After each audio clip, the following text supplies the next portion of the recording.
Hi friends, प्रेरणा homemade रेसिपीमध्ये आज आपण बहुगुणी औषधयुक्त अशी उंबराची भाजी कशी बनवायची ते बघणार आहे.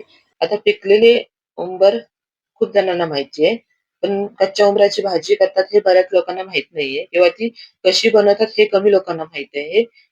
या भाजीमुळे कॅल्शियम वाढतं, गुडघेदुखी, कंबरदुखीचा पण त्रास कमी होतो. अशी बहुगुणी औषधीयुक्त कच्च्या उंबराची भाजी कशी बनवायची ती बघणार आहे. त्याआधी जर चॅनलवर नवीन असाल तर नक्की सबस्क्राईब करा. चला तर मग कशी बनवायची ते बघू. तर इथे मी हे कच्चे उंबर घेतलेले आहेत आणि एकदम असे मोठे मोठे घेतलेले नाहीये, मध्यम साईजचे घेतलेले आहेत असे. म्हणजे भाजी पण खूप छान अशी चविष्ट होते. त्यामुळे आपल्याला जास्त असे मोठे घ्यायचे नाहीयेत. तुम्ही जर मोठे वगैरे घेतलं तर त्याच्यामध्ये कशी छोटेसे पाखरं असतात किंवा मुंग्या वगैरे असतात त्याच्यामध्ये. त्यामुळे जास्त असे मोठे घ्यायचे वगैरे नाहीये. असे मध्यम आकाराचेच घ्यायचे.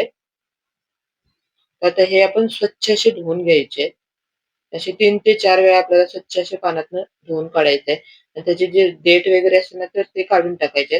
म्हणजे त्याच्यावरचा जर कचरा वगैरे किंवा धूळ वगैरे असते, ती अशी पूर्णपणे निघून जाते. त्यामुळे आपल्याला हे 3 ते 4 वेळा स्वच्छ असं धुवून काढायचे आहेत. त्याच्यामध्ये थोडासा चिक सुद्धा असतो. त्यामुळे आपल्याला व्यवस्थित असे धुवून घ्यायचे आहे. आता हे आपण शिजायला ठेवणार आहोत.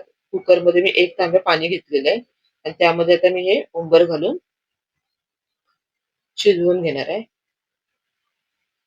तुम्ही हे पातेल्यामध्ये पण शिजवलं तरी पण चालेल. जास्त वेळ लागत नाही. 15 ते 20 मिनिटात आपले हे शिजतात.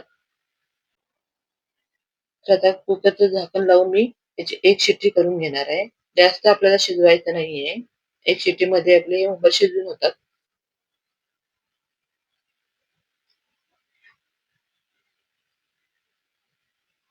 तर आपल्याला इथं 1 शिट्टी करून घ्यायची आहे आणि इथे मी 1 शिट्टी काढून घेतलेली आहे आणि कुकर थंड झालं की आपण हे झाकण काढून घेणार आहोत.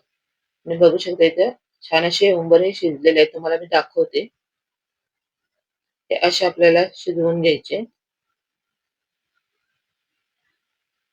आता हे पाणी आपण सगळं काढून घेणार. अशी चाळणी ठेवायची आणि सगळं पाणी आपण त्याच्यामधले हे काढून घेणार आहोत.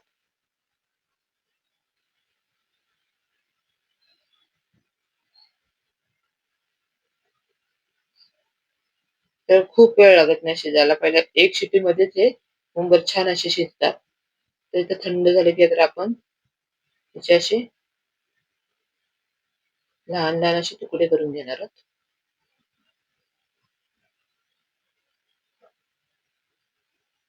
हे असे आपल्याला एका उंबराचे 4-4 असे तुकडे करून घ्यायचे आहेत.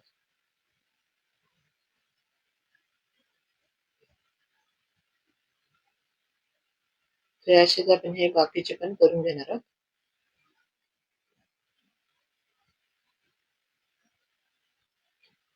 हे असे आपल्याला हे बारीक-बारीक असे तुकडे करून घ्यायचे. नंतर गॅसवरती कढई गरम करत ठेवलेली आहे. त्याच्यामध्ये मी 2 छोट्या पळ्या तेल घेतलेलं आहे. तेल गरम झालं की आपण मोहरी घालून घेणार आहोत. जिरं थोडंसं घालून घ्यायचंय. 5-6 लसणीच्या पाकळ्या घेतलेल्या आहेत. थोडासा कढीपत्ता घालायचा आहे आणि 1 मिरची इथे मी बारीक चिरून घेतलेली आहे आणि 2 मी कांदे कापून घेतलेले आहे. इथे कांदा थोडासा जास्त घालून घ्यायचा आहे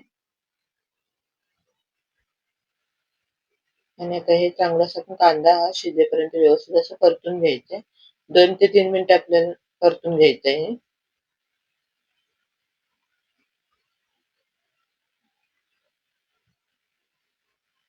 त्याचा कांदा पण चांगला आपला शिजलेला आहे. तर त्यामध्ये आपण पाव चमचा हळद घातलेली आहे. अर्धा चमचा जिरे पावडर घातलेली आहे. अर्धा चमचा धना पावडर घातलेली आहे आणि 3 चमचे मी लाल तिखट वापरलेलं आहे इथं.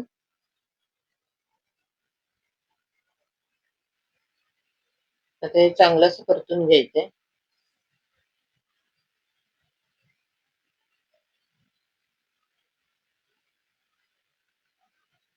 परतून झालं की आपण थोडंसं ह्याच्यामध्ये पाणी घालून असं 1 मिनिट असं परतून घेणार आहोत.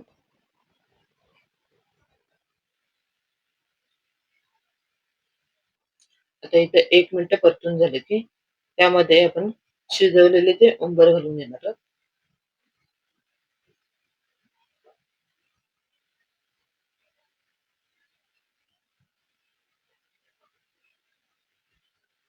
आणि हे छान असं आता आपण परतून घेणार आहोत.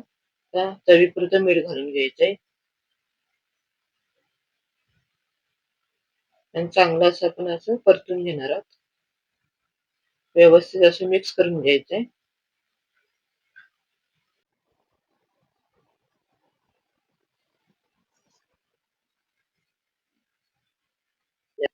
आता इथे व्यवस्थित असं परतून झालं की मग त्यावरती असं झाकण ठेवून द्यायचं आहे आणि 2 मिनिटं आपण वाफेवरती शिजवून घ्यायचंय. तर इथे 2 मिनिटं झालेली आहेत आणि बघू शकता इथे छान अशी आपल्या कच्च्या उंबराची भाजी बनवून तयार झालेली आहे.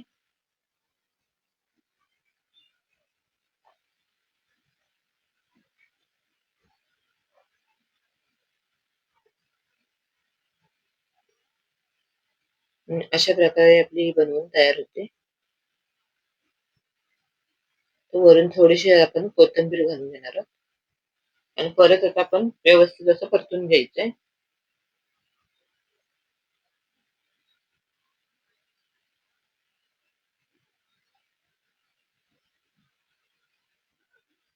तर इथं आपली ही कच्च्या उंबराची भाजी बनवून तयार झालेली आहे.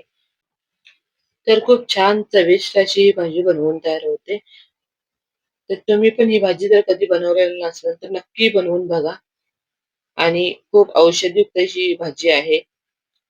हाडांमधलं कॅल्शियम वाढवणारी, गुडघेदुखी, कंबरदुखीचा त्रास कमी करणारी अशी ही बहुगुणी उंबराची भाजी तुम्ही पण कधी केली नसेल तर ही नक्की ट्राय करून बघा आणि कशी झाली कमेंट करून सांगायला विसरू नका. रेसिपी आवडली असल्यास नक्की लाईक करा, शेअर करा आणि सबस्क्राईब करायला विसरू नका. तसेच सोबतचं बेल आयकॉन पण प्रेस करायला विसरू नका. म्हणजे माझ्या नवीन-नवीन रेसिपी तुमच्यापर्यंत नक्की पोहोचतील. भेटू पुन्हा अशाच नवीन रेसिपींसोबत. तोपर्यंत टेक केअर. Bye bye.